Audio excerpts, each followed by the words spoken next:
I just started college and everything was going well. I'd been saving since leaving high school 2 years ago, and finally, here I was. What could go wrong? Well, a lot, apparently. On my second day as a freshman, I got a call from my mom. She was crying when I picked up.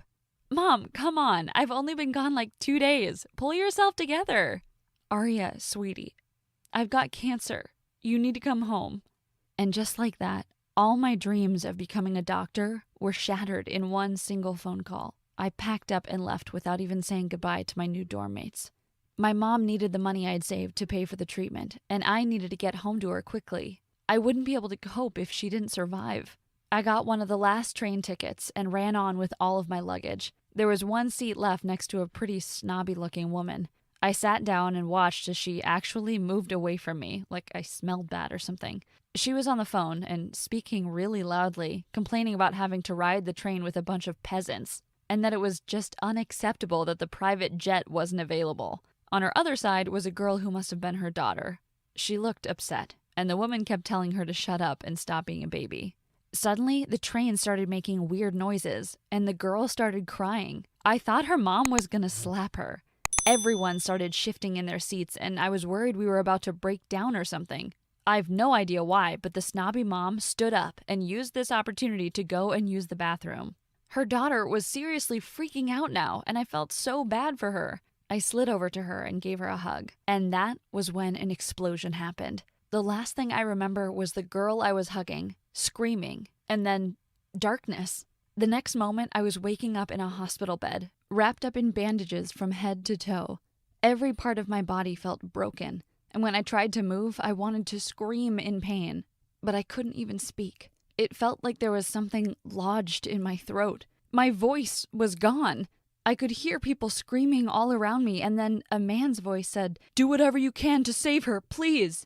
I didn't know who it was. I felt so confused. I tried to get the nurse's attention, but she just fed me medicine to calm me down. I couldn't even see, and the dizziness was crazy.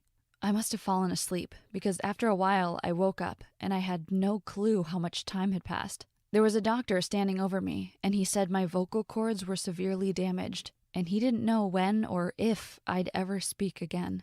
Most of my bandages were off now, and I was able to sit up. Finally, I was being released, and I couldn't wait to see my mom. But where was she? There was a man waiting for me by the door, and I tried to ask the doctor who he was, but of course I couldn't speak. He took me by the hand and led me out to a car. I assumed he was driving me home to my mom, but instead we pulled up outside a huge mansion, and then he said, "Welcome home." What? I didn't understand. This guy was stinking rich. Who was he? He handed me a key and showed me to a room and told me that this was my room now. Then he looked at me and told me not to expect him to want to stay in the same room anymore. Then he left me standing there. I was so scared. What was he planning to do to me? I walked towards a door which led to the bathroom, and for the first time since the accident, I looked at myself in the mirror. I slowly peeled the bandages off and was horrified when I saw my face.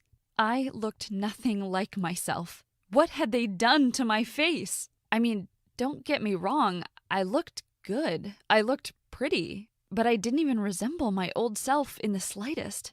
I started to panic and decided all I needed was to call my mom. I ran out of the room and down the hall to find the man who'd brought me here. He was sitting on a big sofa, and I tried to use sign language to ask him for a phone, but he didn't move. He just sat there, grinning at me. Then he laughed and said, "After what happened, there's no way you'll be using a phone again." Then he shooed me off like I was a dog or something. But I refused to budge. I kept staring at him, and then he said that even though I'd been through a traumatizing accident and had to undergo lots of surgery, he wasn't going to forgive me for what I'd done. I stared at him, and then he continued and said the only reason he was letting me live here was because I protected our daughter when the train accident happened. Our daughter? What was he talking about? I was only 20, and I definitely didn't have a daughter with this man. I grabbed a pen and paper and wrote, "I don't understand where I am or who you are. My name is Arya, and I need to call my mom ASAP." I handed him the piece of paper, and he laughed. Then, as he ripped it up, he turned to me and said, "Nice try, but you can't fool me." I started screaming, but again, no sound came out. I was hysterical. begging him to give me a phone, but instead he just sat me down and then called a doctor. I got up and stormed to the front door. I needed to leave this place, but suddenly the security guard stopped me and forced me to go back inside. Later that night, a doctor arrived and examined me and said I was clearly very distressed after such a traumatic experience, and that perhaps I was having some memory loss. And so it continued. For the next few months, I was under constant supervision from a whole bunch of doctors and psychiatrists. I never gave up on trying to get to the phone. But after sneaking out of my room one night to try and find the man's phone, he caught me, and after that, my room was locked at night. I felt like a prisoner. I gave up all hope of ever getting out of there, and had to constantly listen to the man telling me how I was a cheater and how he'd never get over me having an affair with his best friend. One day, he was sitting next to me, telling me how awful I was, and I was feeling really frustrated. I opened my mouth to try and shout, and suddenly, sound came out.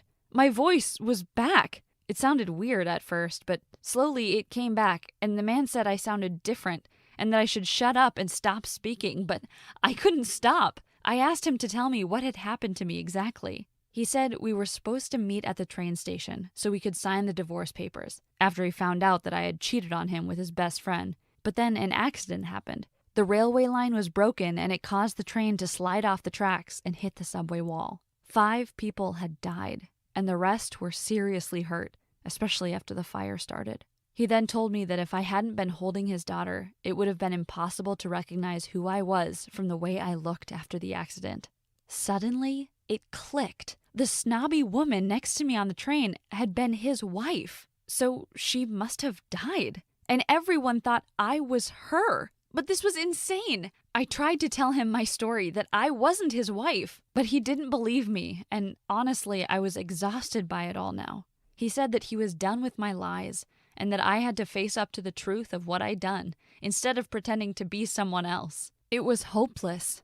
But then, as soon as he went away on a work trip, I stole some of his money, and I gave $400 to one of his house servants in exchange for a short phone call. Luckily, he agreed to let me use his phone for 5 minutes. I tried to call my mom, but it just rang out. I tried again, and then tried every other number I knew by heart. I needed to speak to someone. Anyone. Finally, after almost giving up, my aunt picked up. When I said it was Arya speaking, she started wailing. Then she asked if it was a prank and said Arya had died months ago in a train accident. But I told her it was me, and even sang a song to her that she always sang to me when I was a kid. She burst into tears and said everyone thought I was dead. Then I learned the truth, that I'd been presumed dead for 8 months now. 8 months! I was so shocked, but all I could think about was my mom. I asked to speak to her, and the line went quiet. "Auntie?" I said, and then I knew. I heard the sobs, and I knew. She'd died. My mom had died. And all because of me. After she heard of my death, she refused treatment and said what was the point in living when she'd lost her daughter? She might as well die too. And that's what happened. While I was sobbing on the phone, my greedy aunt started telling me that the courtroom had transferred all of my mom's inheritance to her, since they thought I was dead. "However, dear, I don't think that giving you any of that money back will be an option because my husband and I..." But I just hung up the phone. I'd never liked that woman anyway, or any of my relatives for that matter. They were the exact opposite of my mom. She didn't even care to ask where I was. I had no one left in this world. I had nowhere to go and no one to help me. I was all alone.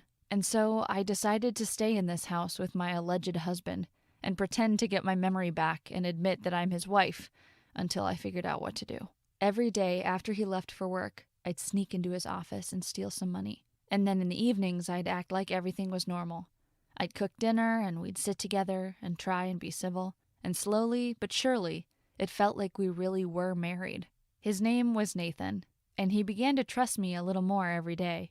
He let me go out, gave me a phone, and he wasn't mean to me anymore. When I had enough money to leave, I decided to stay for a little while longer because I kind of liked his company. So I kept putting off my escape, and then before I knew it, another 6 months had passed. I knew I was doing something wrong by living this fake life, but to be honest, I couldn't leave because I'd developed feelings for Nathan. I started doing little things to make it up to him. I didn't want him to think that I cheated on him. I had to really pretend to be a good wife to make him love me, and it was working. I left him love letters near his bed in the morning. I made him breakfast, and I showed him how much I cared about him, until one night he invited me to stay in his room with him. I was so in love, and I felt like I was living the best days of my life, until a month later, when the biggest reality check hit me smack bang in the face. I discovered I was pregnant. I felt so guilty and realized I had to tell Nathan the truth. I was scared, but I sat with him one day and told him. Nathan was shocked. He looked so sad, and it broke my heart. He said he should have realized sooner that I wasn't his wife and that this was a huge mess up. I didn't know what to say, so I packed and left, and he didn't stop me. I didn't tell him I was pregnant because I knew it would bring him even more pain. I used the rest of the money I'd taken from him to rent a small apartment nearby. I decided that I was going to start a new life with my baby. But a week later, Nathan was knocking at my door. I've no idea how he found me, but he stood there and told me he loved me, and that he couldn't forget that it had been me holding his daughter in the accident, that it was me who'd saved her, not her mother. He then said that it was true that I wasn't who he thought I was, but he couldn't deny that he'd never felt this happy in his life. And then he got down on one knee and asked if I wanted to be his wife. I smiled and said, yes, this man had saved me. Without him, I'd have no one. I told him I was pregnant, and then I showed him a photo of what I looked like before the accident. And he grinned and said, our baby is going to be a real cutie. So now I'm going to have a baby, and I'm going back to college to continue my studies. Plus, I have a fiance. It's been quite a journey, but I guess it all worked out in the end.